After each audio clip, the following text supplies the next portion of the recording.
Hey everyone, welcome back to the Heal, Nourish, Grow podcast. Today we're going to discuss how to get started with keto. So we're getting close to the beginning of a new year, and what happens every single year is people set New Year's resolutions, and quite often that revolves around getting healthier in some way or losing weight or changing their habits.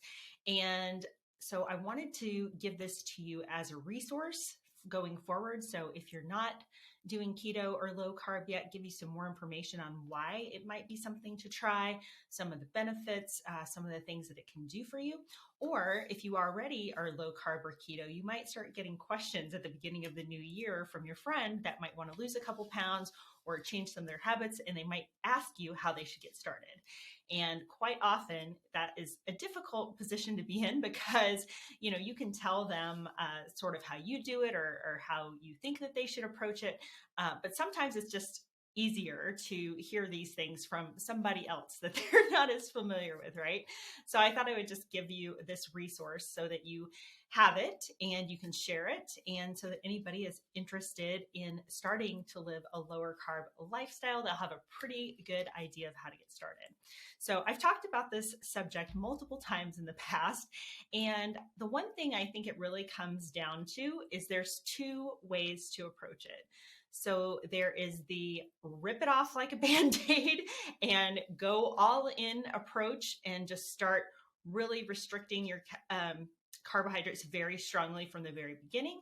And then there's a more gentle approach. And that is really the approach that I recommend more, is to approach going a lower carb in a slow manner. So it gives your body some time to adjust. It gives you time to adjust your mindset. It gives you some time to, make some changes in your household on how you're going to do things, the types of foods that you have in the house. So that's the two things. But either one you choose, you're basically going to approach it the same way eventually. So I'll just tell you the end game. So there's sort of two ways that you can approach this. So you can just go lower carb, which I think for most people would just be so much better off if they got rid of as many processed foods as possible and started eating more whole foods. And if that still included something like up to 100 carbs a day, that would still be a much better diet than what most people are currently doing. And so you can consider low carb really anything up to about 100 grams of carbohydrates per day. Ideally, if you're going to eat that many, you'd want to spread them out throughout your meals so that you're not getting a big hit of insulin multiple times a day. You're trying to, eat the carbs with protein and fat so that they're more slowly absorbed. And that's just a much healthier way to approach eating carbs either way you go. If you're going to go keto, so technically ketosis is a metabolic state. It's not a food. It's not a lifestyle. It's not any of the things that we like to call it for short. But I quite often say, yeah, I'm keto or I do keto or something like that. That's just shorthand. Ketosis is a metabolic state. And so if your goal is to truly be in ketosis most of the time, and there are some reasons why you might want to do that, and I'll follow up with that here later in the discussion. But if you truly want to be in ketosis, then you're going to want to limit your carbohydrates to under 30 grams a day. So for most people, this is a pretty big change from what you might have been eating up to this point, and people can find it very challenging to do. And so that's how I was saying to go to rip the Band-Aid off. If you were going to cut it down to that few of carbs a day, you're probably going to need to track your carbs for a little while until you start to learn more about which foods have the most carbohydrates, which ones might affect you more strongly. So using a tracker, I'll put the link in the show notes. Chronometer is a great one. And you'll just start to track the food that you eat. You'll have to start paying attention to labels a lot more. But here's the rundown of the things that you're basically not going to want to eat really at all if you're going to be keto. And I would say this is not necessarily a permanent state of affairs, right? It depends on your goals. It depends on if your goals are weight loss. It depends on if your goal is that that you're not quite metabolically healthy and you're working on that, or if you have prediabetes or diabetes. Those are all very different goals, and your diet might look very different based on those goals. But let's just take the case, for example, of somebody that wants to lose some weight, change their habits, start eating healthier. So you're going to want to cut out the most obvious sources of carbs, which for most people are bread is the big one, pasta, rice, fruit, potatoes, like French fries, all that kind of stuff. That's going to kind of be off the table. And here's where it helps to know what kind of person you are if you're going to attempt this, right? If you're the person that just likes to go in and go straight for it and cut your carbs down really low from the beginning, you can do that. And if I look back on how I did it, I really did it the very slow approach. I was low carb for almost an entire year before I went even lower carb and down to keto. So I think it's a healthier and easier adjustment if you do it that way, but you can do it the other way. And if you know your personality is something like, hey, if I'm just going to go for it because that's not how I know how I am, then that's a fine approach too. It'll just be a little more challenging in the beginning because when your body is used to a very high amount of carbs and you go to a very low amount of carbs, your body will want to go into ketosis because you're restricting carbs. Like after a couple of days, you'll deplete all your glycogen stores. Also, it depends on how active you are. So if you're exercising as well, your glycogen stores will be depleted more quickly. But what happens when you first get into ketosis is that your body has to take some time to upregulate all the processes that it needs to function effectively on ketones. And in the beginning, those processes haven't been upregulated yet. So if you go into it very quickly, you might encounter something that we call the keto flu. Now, this is not a true flu. You're not sick. There's nothing wrong, but you might feel like crap for a few days. But the best way that you can counteract that is to really watch your electrolytes. So what happens when your body goes into ketosis and your insulin levels start to lower? Your body starts flushing salt. And so your electrolyte balance will change. And that quite often just makes people feel really run down, really tired, headachy. That's all from a lack of electrolytes. So the first thing you want to do when you decide to go keto is to get a high quality electrolyte. Almost nothing that you can buy in a general grocery store is going to fit this bill. Things like Gatorade are not only full of sugar, number one, but they're also not that strong of an electrolyte. They barely have any sodium at all, no potassium, no magnesium. So they're not really a true electrolyte. So that is not what I recommend. Anything that you can get in Kroger is probably not going to be it. Even like a Pedialyte or something, still a lot of sugar and not really the quantity of electrolytes that you're going to need to counteract keto flu. So I will list my favorite brand in the show notes.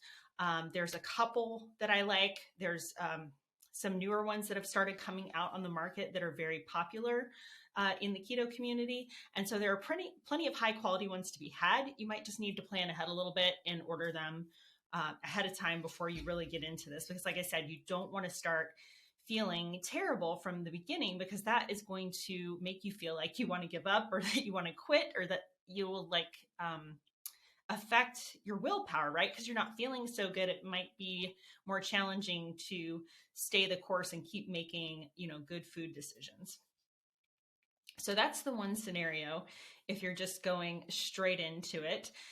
Then what will happen after several weeks, your body, again, starts upregulating those processes. You'll start to feel really good.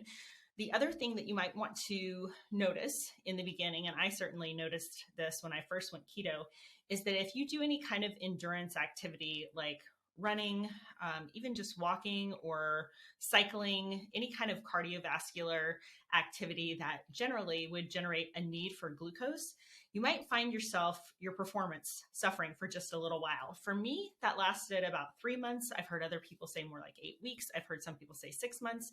It just depends. But in the long run, once your body is fully adapted and trained to use fat, it's actually really wonderful because you hear about endurance athletes now that have gone keto and it frees them up because they no longer have to have all these goop hacks and drinks and everything while they're exercising. They simply rely on their body fat, which is an almost infinite store, even for smaller people. It's a pretty large store that you can call upon as you exercise. So those are just some things to be aware of if you're kind of going the all-in route in the beginning. And I will say, even having been significantly lower carb for a year leading up to this, I still felt some of these effects when I started going into keto. And again, since we're coming into 2022, if you're listening to this later, in January of 2022, I will have been practicing the ketogenic diet for 5 years and lower carb for 6 years. So I probably was going from somewhere around 100 carbs a day, and then I quickly reduced it down to 30. So I guess in a way I did do it a little more quickly, because how I recommend that people do it now, and how I'd like to see people do to negate some of these effects from going lower carb, is to really titrate it down. So for example, if you're starting at a pretty high carb level, for a month or two, you might just try to get it under 100 grams of carbs per day. And then the next week go down to, say, 80, and then the following week 60. Once you start to get under 60, that's where you're more likely to start feeling some of the effects. So the slower you go into that last part, the better off you'll be. So maybe spend a week at 60 grams of carbs per day, and then spend another week at 50 grams of carbs per day, until you're finally down to that much lower level. And you will notice that it's a much easier transition if you do it that way. Now, for some people, though, they're just thinking that's going to take too long. They really want to, get into weight loss mode. But I can tell you, even if you do it slow and you're making these changes that we're talking about, cutting out bread, cutting out pasta, cutting out rice, cutting out sugared soft drinks, you're still going to get a lot of the benefits of weight loss. Because here's the thing that sometimes confuses people, is that they think that being in ketosis is some kind of magical weight loss thing. And in some ways it is, and I'll go into that in a minute, but it's still, at the end of the day, it's consistency over time. If you've been around my content for a while, you've heard me talk about consistency a lot. I was actually thinking about this earlier as I was listening to another podcast where they were talking about exercise. I've exercised almost daily now for 30 years, which is crazy for me to think about. But it's that consistency pattern that you generate that's what's really going to do you the most good. So being consistent with lowering your carbs over time and cutting them down slowly, you're still going to get a lot of effects of weight loss just by changing your diet, because you're also going to start making healthier choices. You're going to start, if weight loss is a goal, you probably will start, watching your calories somewhat. But by the nature of cutting out those types of things, you're naturally going to start eating a little less probably, and you're going to feel more satiated with the foods that you are eating. Because basically, and I like the way there's somebody else that I listen to that always explains it this way about carbs and fat are both just energy. Protein is the building block for your muscles, and it's the absolute thing that you should prioritize the most. You want to get your right amount of protein every single day, no matter what else you do. And then you're adding fat to satiety, and maybe a few carbs here and there incidentally from vegetables, and really just from vegetables, because that's what you end up eating once you go keto. You're pretty much eating meat and vegetables. So if you lower slowly, again, I really think that that's just going to make you be more successful. You're also less likely to give up. You're less likely to binge if you do it slowly. So these are just the things I want you to think about as you decide to start changing your lifestyle. Again, you would benefit greatly just from going low carb, just from reducing your carbs, trying to get to around 100 a day. That is far less than the standard American diet, and that will do you a world of good. So I'm never saying everybody needs to be in ketosis all the time. It's certainly not the only way to lose weight. Plenty of people have lost weight on any number of kinds of diets. A Twinkie diet. There was actually a guy that did a study where all he ate was Twinkies. I don't know for how many weeks, but 1,200 calories of Twinkies a day, and he did lose weight. So there's plenty of ways to do it. Now, just to be clear, I would not recommend anybody do the Twinkie diet, because you're not getting the nutrients you need. You're not getting the protein that you need. The point of, we're going to call, weight loss is what everybody's focused on, but what really everybody wants is fat loss, right? You don't want to lose lean mass. So here's where we get into some of the benefits of keto and why it might be easier over other types of diets. Now, initially, it might be more challenging for you because we're used to eating a lot of carbs. It's just something that people have become accustomed to in the standard American diet, even though as little as 200, 300 years ago, we were eating nothing like this amount of carbs because we didn't have drive-thrus. We didn't have huge grocery chains. We didn't have access to all of this easily accessible carbohydrate. We had things that grew in the garden, or we had our cows and our pigs, and those are the things that we ate because that's what we had. So the idea that this diet is in some way too restrictive or not healthy in some way. It's just kind of crazy to me, because if you look back at what we've been eating, we didn't have any of these kinds of foods that are causing everybody such trouble now. So it just makes no logical sense, and it's not how we evolved to eat. So when you start eating this way, and again, if you do it slowly, I think you'll just have a much easier time of it. But the things that you might experience as benefits is when you don't. So there was this other popular thing when I was growing up about how the bodybuilders ate and how fitness people ate. And there was this idea that you needed to eat every couple of hours to kind of quote unquote keep your metabolism going. Well, this is really complete garbage. So what you really do when you're eating every couple of hours, particularly if you are eating carbs, is you are raising your blood sugar and raising your insulin every couple of hours. And what does raising insulin do? It signals your body to store fat. So that is one of the benefits of being in ketosis, is your blood sugar and your insulin is much lower and regulated. And so your body is not getting a constant signal to store fat.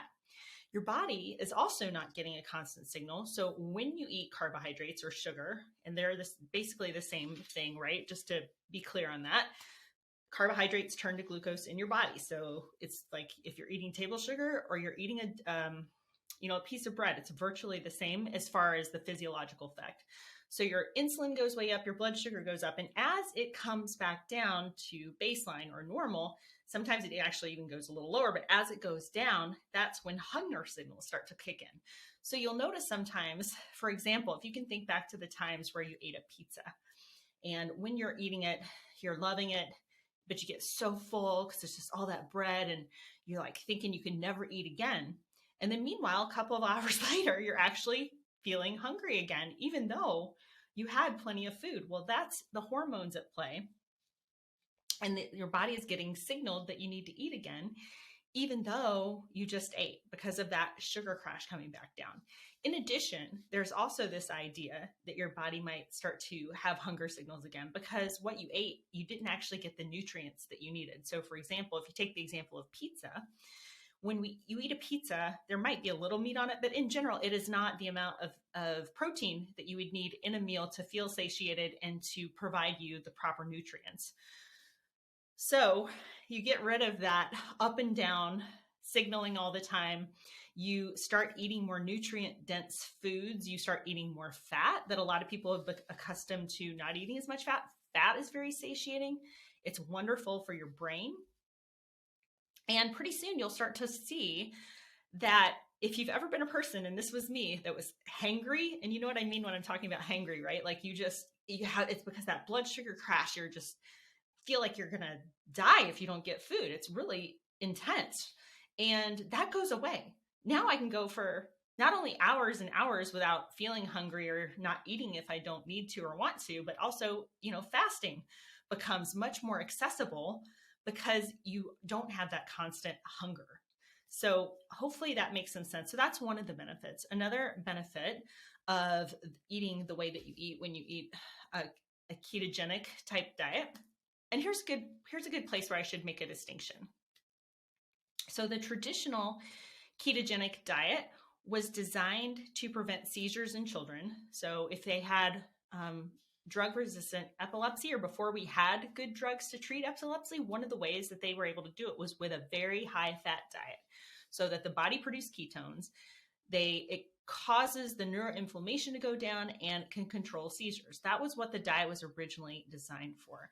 And so some of those early studies on these children, and this is where some of the people that are kind of against keto get this data, because there are plenty of studies showing some nutrient deficiencies, showing some negative effects from a ketogenic diet. But the kind of ketogenic diet that those kids are on to control seizures is very different from how we practice eating a ketogenic diet just for general health and weight loss. So those diets might even be 80 to 90% fat, that high if you can imagine, where now for a kind of a weight loss or health protocol, most people will end up being around somewhere between 55 and 75, might vary day to day. But again, you're always prioritizing protein. And then because you're not eating carbs, you do eat fat to make up the rest of that. But it is nothing like the kind of ketogenic diet that's considered traditional. So I would call this kind of a modified ketogenic diet, just to make that distinction. We're doing this for health, for weight loss, for other things. It's much different than these kids did for seizure control. But so that the hunger is more controlled, you're producing ketones, which is muscle sparing. And so that's a benefit. It's as you lose weight, quite often, if you do calorie restriction or a lot of these other methods, you can tend to lose muscle mass at the same time you're losing fat. And we don't want to lose muscle.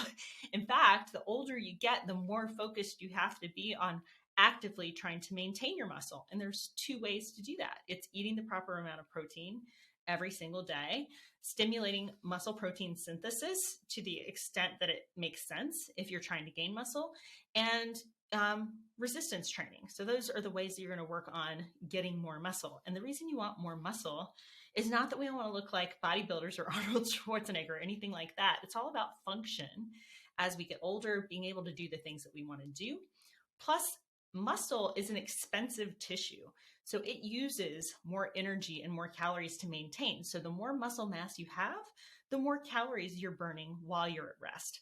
So another benefit, again, of the ketogenic diet is that it's muscle sparing. There's also this idea, and there is at least one piece of research to back this up, that there might be a slight metabolic advantage to being in ketosis, up to the tune of 300 calories a day.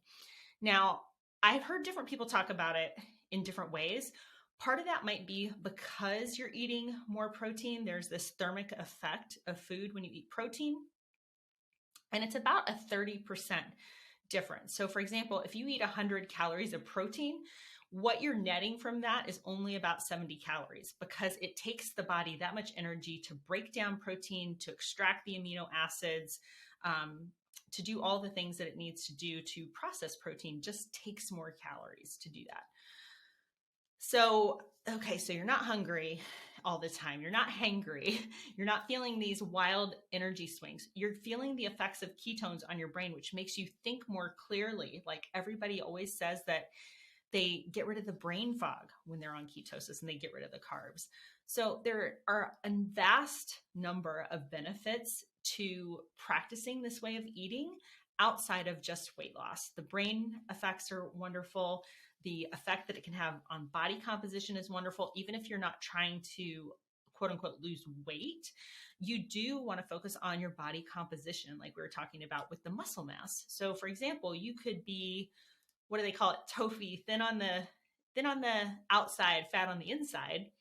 That has a number of metabolic health problems and long-term. So if you are like looking thin, but meanwhile you're 40% body fat, it's not a very healthy state to be in, just for metabolic health. Not only that, but just again, that idea of, we continue to lose muscle mass as we get older.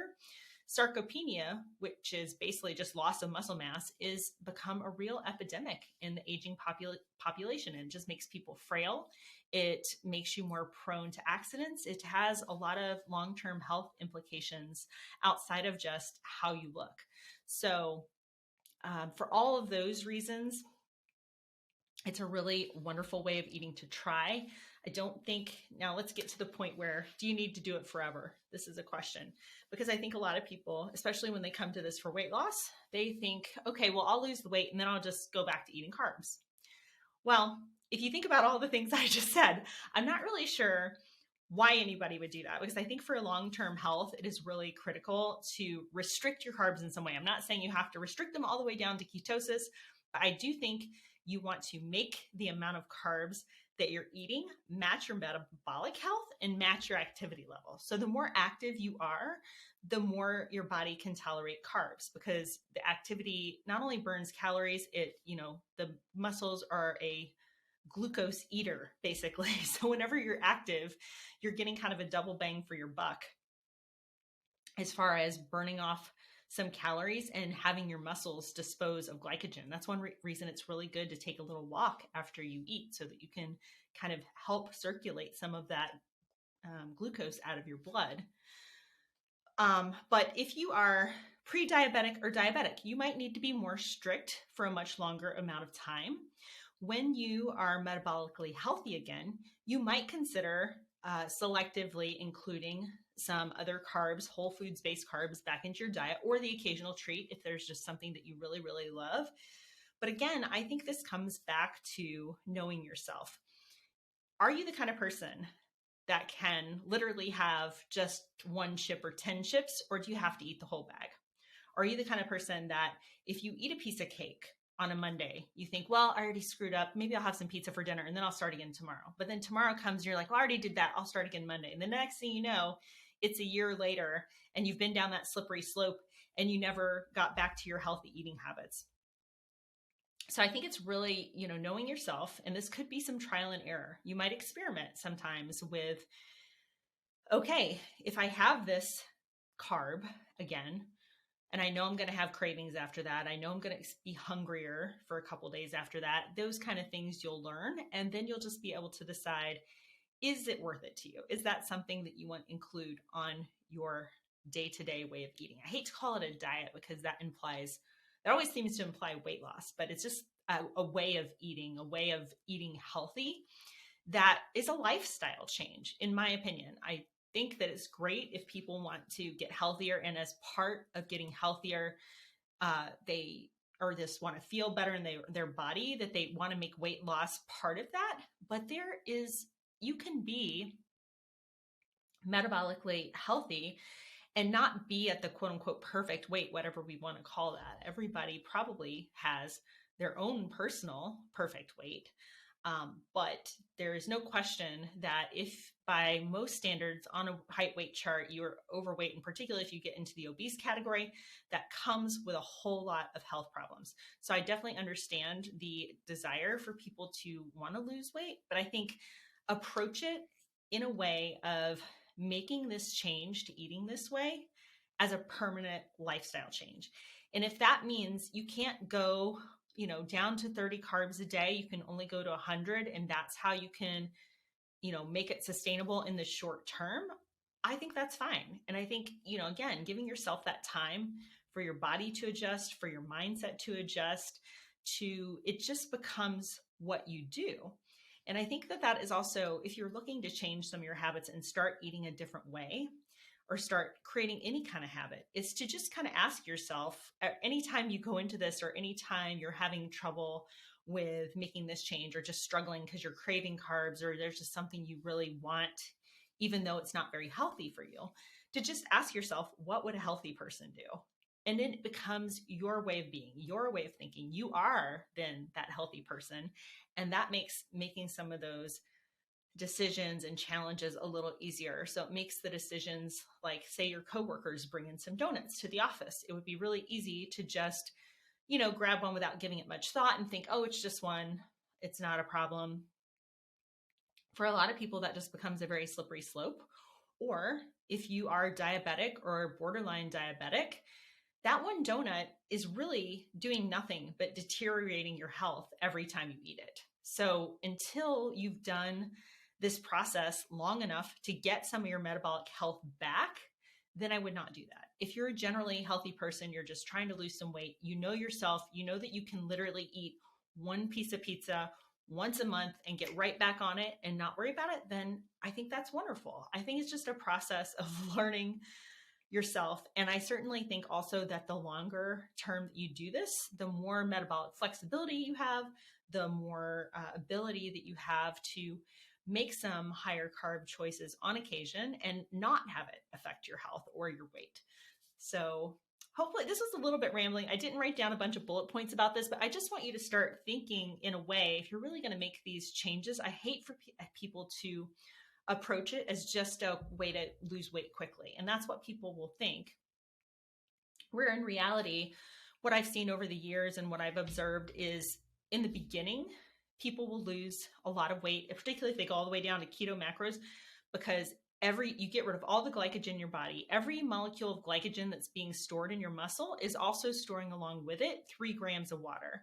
So when you make that initial thing, clear out that glycogen, you get a big whoosh of weight loss in general. And by the way, if you start it and you don't get that, don't be worried. Maybe you're just hydrating properly. Maybe your electrolytes are just still a little off. If that doesn't happen, that doesn't mean anything's wrong. I'm just saying that quite often a lot of people do experience that. And that can be kind of good in a way because it's very encouraging. So you at least see the scale move quickly in the beginning. And then, a few weeks later, kind of things stabilize out.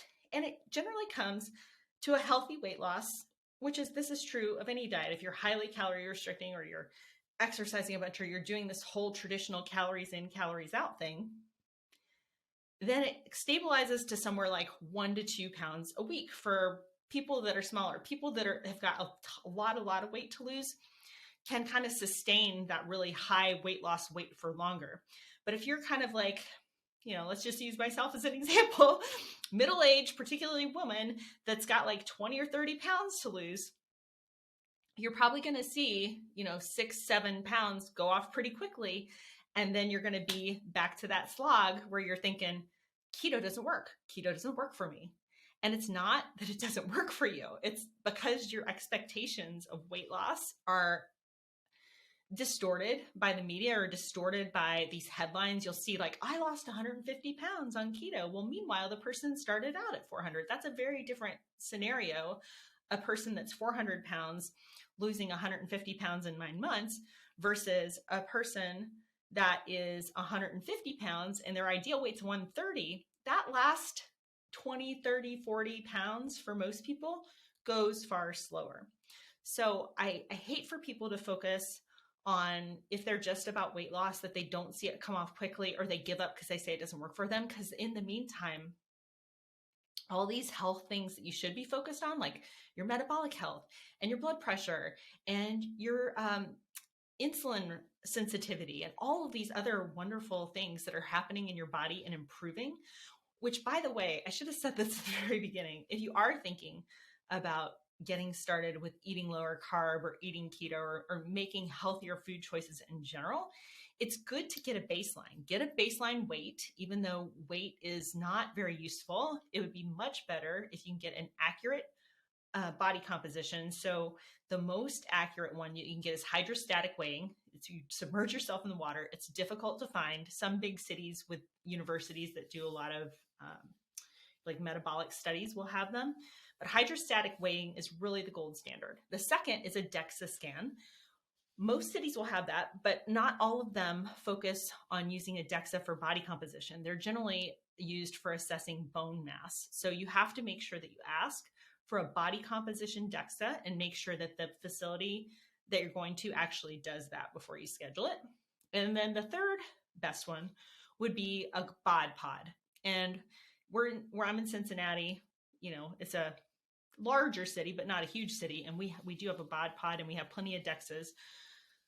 The last one would be like skin calipers. Those are the most inaccurate, but if you get somebody that's been doing it for a long time that's really good at it, it can give you at least a pretty good ballpark and you'll see a trend. If you see a downward trend over time, then you know that you're doing well with that.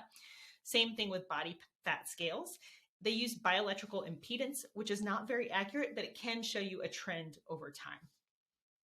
But the reason I say get these markers in the beginning, because you also want to maybe get your cholesterol, get an insulin test, and not a lot of doctors will run that, but luckily they're very inexpensive. I have a great source for that. It's called Life Extension, I believe. I'll put the link in the show notes, but you can get an A1C, which is your 3-month average of your blood sugar, your fasting glucose, and your insulin number for like 30 or 40 bucks. It's pretty inexpensive. And I can guarantee you, I wish I would have gotten my insulin tested before I did this, because it would be very interesting to see if I was actually healthy in that way before I started this or not. But I didn't. Now I've gotten my most recently got my insulin test, and I believe it was like 3.8 or 4.2, something like that. Basically, the lower, the better. That shows you how much insulin is circulating your body. If it's low, it's a really excellent marker of metabolic health. If it's high, you need to start worrying. And when I say start worrying, I mean like start worrying about prediabetes or diabetes. Because if you really look at the outcomes long-term for diabetes and what the incidence is in this country now in the US of people having that, people I think forget the really severe outcomes from diabetes. You can end up having limbs amputated. You can go blind. You can have heart disease. It's like some serious implications of letting your diabetes or prediabetes go uncontrolled. So I would say those are some really important things that you want to measure before you start this. And it can be very helpful because if they happen to be bad, and I hope that they aren't, but if they happen to be bad, then it can serve as motivation really to stay consistent with a new way of eating and a new way of living and a new way of choosing your health every day. Because if you see that they're bad, that might be more motivating. If they're good, that's also something to consider, because maybe it means you don't need to make significant changes in your diet, but maybe it means that you make even healthier choices just to get it that much better, or to just feel better, or to feel that mental clarity. I can tell you, as like a person that writes all of the time, like for me, that's one of the biggest benefits of eating in this way. And particularly when I fast, my brain is just lit up, and it makes everything so much easier, and you just feel better on a day-to-day basis. And oh, by the way, if I forgot to mention one of the other benefits, the keto diet is an anti-inflammatory diet. So if you happen to be like all of these other group of people that have all these autoimmune diseases and high levels of inflammation in the body that are starting to cause, artery damage and joint pain and all of those things, that is another reason to eat like this, because it's a very anti-inflammatory diet. And too much, inflammation serves a purpose. It is a good thing in the body when it's doing its job, but when it's in overdrive and there's too much, it's like too much is too much. That's inflammation. So if you can get that under control, it just really has any number of benefits. And I think that people that focus on looking at the diet as a weight loss diet really miss out on all of that kind of stuff. So anyway, again, I know that maybe I should have made some bullet points so that I stayed on track, but I really prefer to, I talk about this stuff all the time. I think about it all the time. So I know if I keep going, anything I forgot will eventually come out, right? But if I did happen to forget anything, or if you need clarification on any of this, now let me just give you, to wrap this up, a couple of practical tips if you are looking at starting a lower carb diet. One of the best things that you can do, regardless of if you're doing that more slow move down or the more abrupt move down to lower carbs, is to clear your house of anything that you find particularly, that's going to tempt you, right? So if it's bread, if it's Cokes, if it's cookies, whatever it is that you have on hand that is going to tempt you, get rid of it. Donate it, throw it away. Maybe don't even donate it, because I don't even know if we should be encouraging others to make those kind of choices either, right? But do whatever you need to do with it. If you live with other people in your house, if they're adults, you might consider they may not get on board with you. You'll just have to serve as an example over time. But what I found useful in the beginning was I cleaned out the pantry and I kind of made sections. We had young kids at the time, and I basically took the section of the pantry that I wanted to have the stuff that was kind of just for me, or things that I knew that others wouldn't eat or that they weren't interested in that yet. And I kind of made myself my own little cabinet. And so particularly if you have any, like your electrolyte supplements or your little things that you're using to help you transition for any kind of keto friendly treats or snacks or something like that, put those in one place so that you just have one place that you go. So if you get a little snacky or you're getting tempted, you go to that cabinet and you have what's in there, what you've kind of set that is acceptable for whatever you're doing. Have that in one section, and then have everybody else's food somewhere else. If you live alone, this becomes much easier, because then you really can clear out everything. And when it's not around, and this has been the truth over the years, no matter how I've eaten, if it's something that's too tempting to me, or if it's just there, I am much more likely to eat it. If it's right there in the cabinet or right there in the refrigerator, I will go, I'll eventually go get it at some point. However, if I just never let it come in the house, if I don't buy it at the store, I might have one of those days or one of those times where I had this inkling I wish I just had whatever it is. But if it's not there, I'm probably going to be too lazy to go get it. And if I'm not too lazy to go get it, then maybe it's one of those times where you do just, have your one thing that you're craving. and then move on with your life. That's okay too. Try to make as much as possible these decisions to be intentional. And so that's how I've talked in the past about, finding your why for doing these kinds of changes, making these big health changes in your life will make those decisions so much easier. If it's just, and I don't want to say just weight loss, because weight loss is really important to a lot of people and it could be very important for health as well.